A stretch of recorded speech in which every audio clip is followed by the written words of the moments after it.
પ્રથમ સ્કંદ અધિકાર લીલા, દ્વિતીય સ્કંદ એ સાધન લીલા છે. અને સાધન લીલા 10 અધ્યાય સાધન શ્રવણના ભેદ બતાવે. તત્વજ્ઞાન, અમૃત પ્રસાદ અને મનન. પ્રશ્ન કર્યો છે આ જીવ માત્રના કલ્યાણનો ઉપાય શું? કહ્યું કે પ્રભુની ભક્તિ દ્વારા જ મનુષ્યનું પરમ કલ્યાણ છે. અનેક પ્રકારના પ્રશ્નો કર્યા છે. સુખદેવજી પોતે નિરાકાર બ્રહ્મના ઉપાસક હતા. વ્યાસજી પાસે ભાગવતજીનું અધ્યયન કર્યું છે. અનેક પ્રકારના પ્રશ્નો કર્યા. સૃષ્ટિનું સર્જન કઈ રીતે થાય? સુખદેવજી વર્ણન કરતા કહે છે ભગવાનના નાભીમાંથી કમળ, કમળમાંથી બ્રહ્માજી.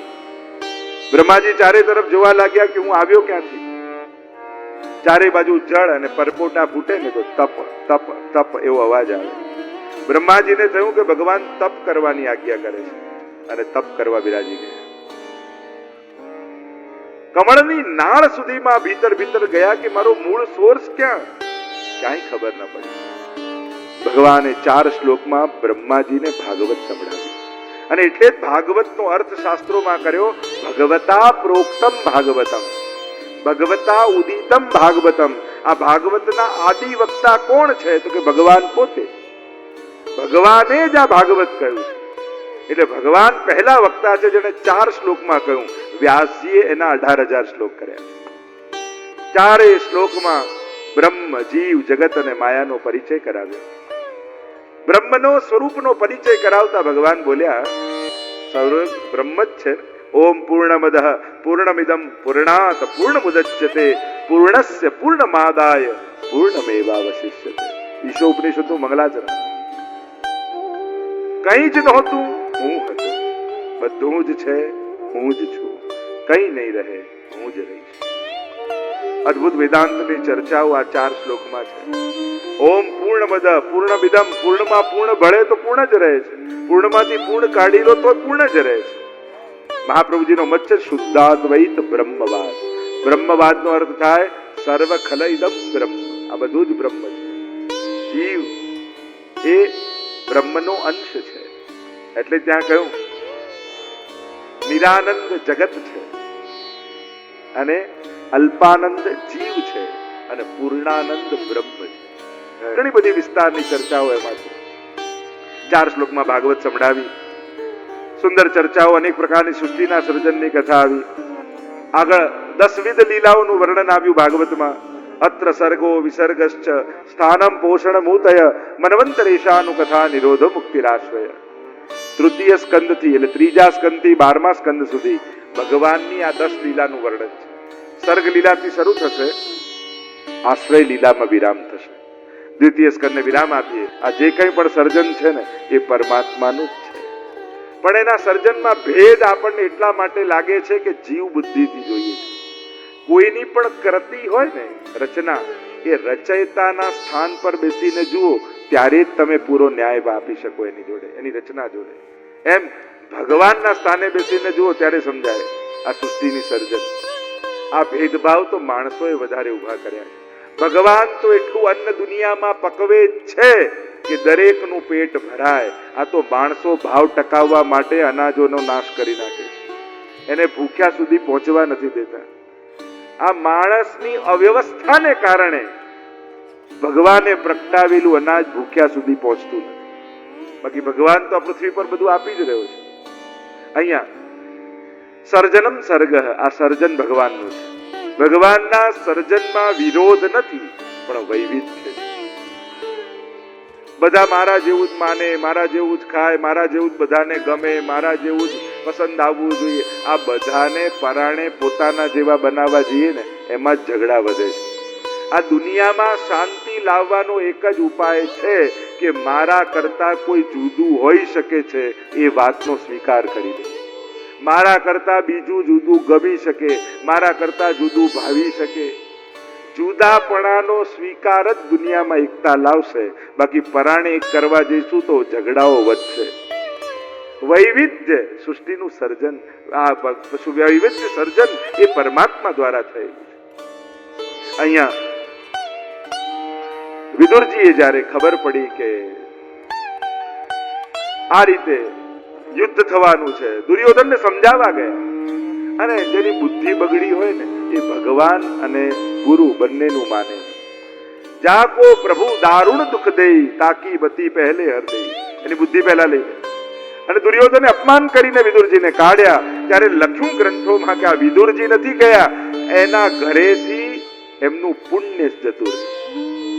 જો ઘણીવાર બા ભલે ઘરમાં કોઈ બીજા કામમાં મદદ ન કરતા હોય, પણ તમને જે ધંધામાં સફળતા મળી રહી છે ને, એ ઘરે સોફામાં બેઠા બેઠા બા જે માળા ફેરવે છે ને એના પ્રતાપે મળી રહી છે. અને ઘણીવાર ઘરમાં વડીલો જતા રહે ને તો આપણને એમ લાગે કે એમ તો કંઈ કરતા નહોતા, પણ એ માળા ફેરવીને ઘરને સુરક્ષિત કરતા હતા, પુણ્યનો સંચય કરતા હતા.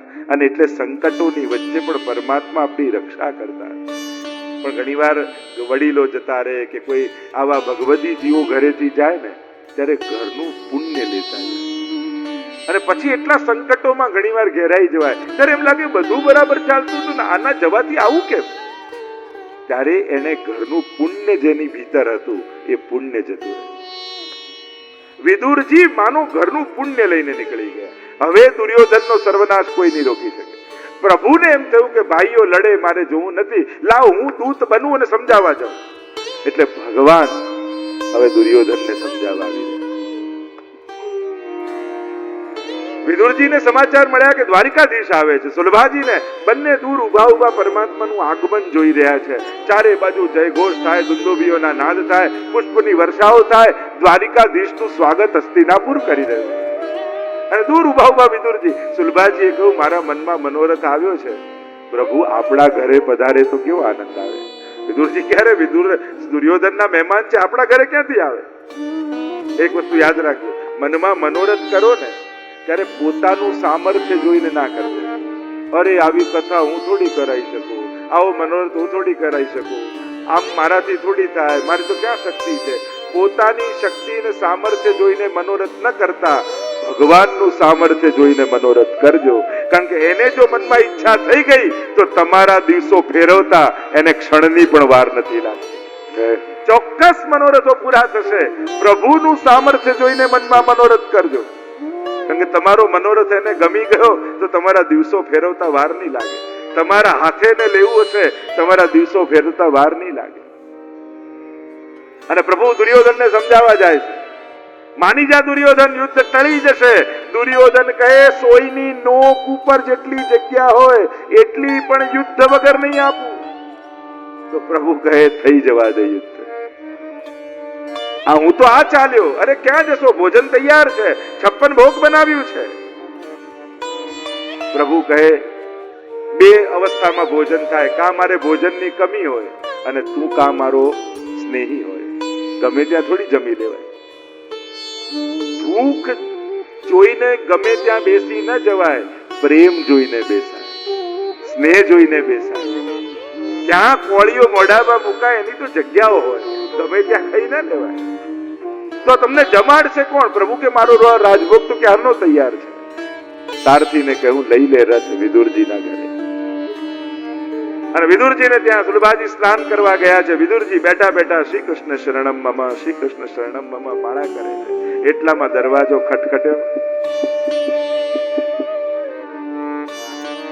વિદુરજી ચોંક્યા, કોણ આવ્યું આ સમયે? વિચાર કરો, તમે ડ્રોઈંગ રૂમના સોફામાં બેઠા બેઠા માળા ફેરવતા હો, દરવાજો ખટખટે, દ્વાર ખોલો અને સામે દ્વારિકાધીશ ઉભા હોય તો? લોકોને બીજાના તકરારમાં બહુ રસ. ભક્તોને ક્લેશ ગમતો નથી, કારણ કે ભગવાનને ગમતો નથી. અહીંયા જ્યારે તીર્થ યાત્રા કરવા માટે નીકળ્યા, 36 વર્ષ સુધી યાત્રા કરી છે, બધા નિયમોને પાળ્યા છે, અને ત્યાં ઉદ્ધવજી સાથે મેળાપ થયો. વિદુરજીને ખબર નથી કે મહાભારતનું યુદ્ધ થઈ ગયું, ભગવાન સુધામ પધારી ગયા, યાદવા સ્થળી થઈ. 36 વર્ષ સુધી યાત્રામાં જ છે, અને એ ટાઈમે મોબાઈલ હતા નહીં. હવે તો રોજ ફોન કરીને ઘરે પૂછે, બધું ઘરે બરાબર? ઘરે તો બરાબર છે, તમે યાત્રા કરો.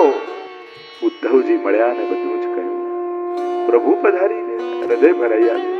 મારા દ્વારકાધીશ અમને છોડીને જતા રહે.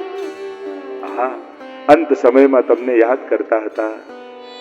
વિદુરજી મળે તો એમને કહેજો એમના માટે મેં સંદેશો મૈત્રેય મુનિ પાસે રાખ્યો છે. હવે મૈત્રેય મુનિ સાથે સુંદર સંવાદ થયો છે. પ્રશ્ન કર્યો છે કે આ આખી દુનિયા સુખ મેળવવા દોડે છે, છતાં એને દુઃખ કેમ મળે? કોઈ દુઃખ માટે કામ કરે છે કે કંઈક એવું કરું? અરે સુસાઇડ પણ કરે ને, મરી જવું સુખી થઈ જવું, જોઈએ તો સુખ જ છે. દુઃખ તો કોઈને જોઈતું નથી. બસ જ્યાં સુખ છે ત્યાં ગોતતું નથી, એટલા માટે.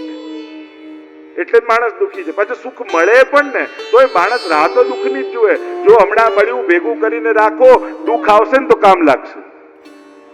એટલે સુખ મળે તો રાહ તો દુઃખની જ જોઈએ આપણે. આ માણસનો સ્વભાવ છે. દુઃખ આવતા નથી, માણસ ઘણીવાર ઊભા કરી લેતો હોય છે. સંજોગો દુઃખી કરે તો સમજાય, સ્વભાવથી તો દુઃખી ના જ થતા. ઘણા બધા 80% લોકોના ઘરમાં બધી જ વ્યવસ્થા છે, પણ સ્વભાવથી દુઃખી છે અને પોતે જ દુઃખો ઊભા કરે, પોતે જ ક્લેશ ઊભા કરે. અહીંયા સુંદર સંવાદ થયો. આગળ સૃષ્ટિ સર્જનનો ઇતિહાસ પૂછ્યો છે. ભગવાનના નાભીમાંથી કમળમાંથી બ્રહ્માજીએ મનુ અને શત્રુપાને પ્રગટ કર્યા અને કહ્યું જાઓ સૃષ્ટિનો વિસ્તાર કરો. કઈ રીતે કરીએ? પૃથ્વી તો રસાતલમાં એડાક્ષ લઈ ગયો છે. અને એ જ સમયે નાસિકા અને પ્રિયવ્રત આ બે પુત્ર થયા. આમ સૃષ્ટિનો વિસ્તાર થયો. દેવહૂતિના વિવાહ કરદમજી સાથે થયા.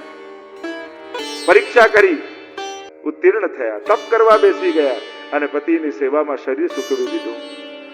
સુંદર ફરી નૂતન શરીર આપ્યું, વિહાર કર્યો, નવકન્યા થઈ, 10મા પુત્ર રૂપે. 4 પ્રકરણ મહાપ્રભુજી બતાવ્યા: ધર્મ, અર્થ, કામ અને મોક્ષ. આ 4 પુરુષાર્થ કહીએ. દરેક કામમાં દરેક વ્યક્તિ એને ઈચ્છે છે. દરેકને ધર્મ જોઈએ, અર્થ જોઈએ, કામ જોઈએ, મોક્ષ જોઈએ. ધર્મ પ્રકરણમાં ત્યાં મનુની કન્યાના વંશમાં બોલો યજ્ઞ નારાયણ ભગવાન કી જય. દક્ષ યજ્ઞની કથા આવી. પ્રસૂતિ સાથે એમના વિવાહ થયા છે. મહાદેવજી સાથે વેર બંધાયું. દક્ષ યજ્ઞનો વિધ્વંસ થયો છે અને ત્યાં સતી પોતે સળગી ઉઠ્યા યોગાગ્નિમાં અને ભયંકર યુદ્ધ થયું. શિરચ્છેદ કર્યો છે દક્ષનો. અદ્ભુત કથા આવી છે. આગળ અર્થ પ્રકરણમાં ધ્રુવ ચરિત્ર આવ્યું. પ્રસિદ્ધ કથા. ઉત્તાનપાદ રાજા, 2 રાણી, સુરુચિ અને સુનીતિ. ઉપનિષદના શબ્દોમાં કહું તો શ્રેય અને પ્રેય 2 માર્ગ બતાવે. ઈચ્છાનો માર્ગ અને નીતિનો માર્ગ. તો ઈચ્છા વધારે પસંદ હોય, નીતિ અમાનીતિ. તો સુરુચિ માનીતી છે, સુનીતિ અમાનીતી. એકવાર ખેલતા ખેલતા બંને બાળકો રમી રહ્યા છે. મોટો દીકરો ઉત્તમ ખોળામાં બેસવા ગયો. બેસો. ધ્રુવને થયું લાવ હું બેસું. જ્યાં બેસવા જાય દોડતી આવી સુરુચિને હાથ પકડીને ખેંચીને ફેંક્યો. બેસવું છે પિતાના ખોળામાં? જા તપ કર વનમાં જઈને, અને ભગવાન પ્રસન્ન થાય તો માંગજે. મારા કુખે જન્મ લે તો તું બેસી શકે. રડતો રડતો ધ્રુવ આવ્યો પોતાની મા પાસે.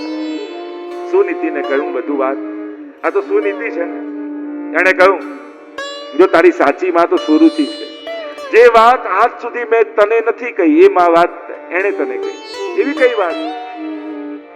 તું લૌકિક અને નાશવંત પિતાના ખોળામાં બેસવા જતો હતો. સુરુચિએ તને શાશ્વત પિતાના ખોળામાં બેસવાનું કહ્યું. જા બેટા, વનમાં જા અને એવા પિતાના ખોળામાં બેસ જ્યાંથી તને કોઈ ઊભું ન કરી શકે. અને ધ્રુવ ચાલ્યા. નારદજીએ પરીક્ષા કરી, દ્વાદશાક્ષર મંત્ર આપ્યો અને વનમાં જઈને ધ્રુવજી તપ કરે છે મધુવનમાં અને પોતાના અન્ન જળનો ત્યાગ કરી દીધો. પત્તાઓ ગ્રહણ કરે, યમુનાજીના પાન કરે અને ધ્રુવ પરાશરા અભિષ્ટ છે. અને યમુનાજીના પાન કરવાથી અભિષ્ટ ફળ યમુનાજીએ આપ્યું. અને જ્યાં નેત્રોમાં ધ્યાન પરમાત્મામાં લાગ્યું, ભગવાન નારાયણ ધ્યાનમાં આવ્યા. રોમ રોમમાં રોમાંચ થયો અને જ્યાં અંતર ધ્યાન પ્રભુ ધ્યાનમાંથી થઈ ગયા. વ્યાકુળ બનીને ધ્રુવજીએ નેત્રો જ્યાં ખોલ્યા તો જે મનમાં હતા એ બહાર દેખાયા. ચતુર્ભુજ નારાયણ ઉભા છે. ધ્રુવજી સ્તુતિ કરવા માંગે છે પણ બોલી નથી શકતા. નારાયણે શંખ લગાડ્યો ગાલમાં અને સ્તુતિ કરી. યોંતઃ પ્રવિશ્ય મમ વાચમીમાં પ્રસુપ્તાં સંજીવયત કિલ શક્તિધર સુધામ્ના અન્યાં ચ હસ્ત ચરણ શ્રવણત્વ ગાદિન પ્રાણાન નમો ભગવતે પુરુષાય. પ્રભુ હું નથી સ્તુતિ કરતો, આપ જ કરાવો છો. પુષ્ટિ માર્ગમાં એટલે કહ્યું ને અમે સેવા નથી કરતા, પ્રભુ કૃપા કરીને સેવા લે છે. ઘણા લોકો કે અમારા ઘરે ઠાકોરજી આનંદમાં તો બિરાજતા હશે ને. મેં કીધું આનંદમાં છે એટલે જ બિરાજે છે. નહીં તો ક્યારનું બહાનું કરીને નીકળી ગયા હોત. તમારા ઘરે છે એટલે એ જ સાબિતી છે કે પ્રસન્નતામાં છે. પ્રભુ જ કરાવનારા છે. અહીંયા ધ્રુવ ચરિત્રનું વર્ણન આવ્યું. ધ્રુવલોકને પ્રાપ્ત થયા છે અને એમના વંશમાં વેન થયા, નાસ્તિક થયા, પ્રજાએ માર્યા, પ્રતાડિત પ્રજાને કરવા લાગ્યા અને બાહુનું મંથન કર્યું. એમાંથી બોલીએ પૃથુ ભગવાન કી જય. કામ પ્રકરણમાં પૃથુ ચરિત્ર આવ્યું. તપ કરવા વનમાં ગયા, પ્રભુ પ્રસન્ન થયા, માંગવાનું કહ્યું તો કહ્યું મને 10,000 કાન આપો. કેમ 2 કાન છે તો ખરા, પણ પ્રભુ આપની કથા સાંભળી તો 2 કાન પણ ઓછા લાગે. એમ થાય રૂવાડે રૂવાડે કર્ણેન્દ્રિયો લાગી જાય અને રોમ રોમની થી આપની કથાનું પાન કરું તો મને આનંદ આવે. આ મોક્ષ પ્રકરણમાં પ્રચેતાખ્યાન, પુરંજન આખ્યાન આવ્યું. ચતુર્સ્કંદને વિરામ કરીએ. બોલો કૃષ્ણ કનૈયા લાલ કી જય. પંચમ સ્કંદ સ્થાન લીલા, વૈકુંઠ વિજય સ્થિતિ, પ્રિયવતના રાજ્યનું વર્ણન આવ્યું. નાભી રાજાના યજ્ઞમાં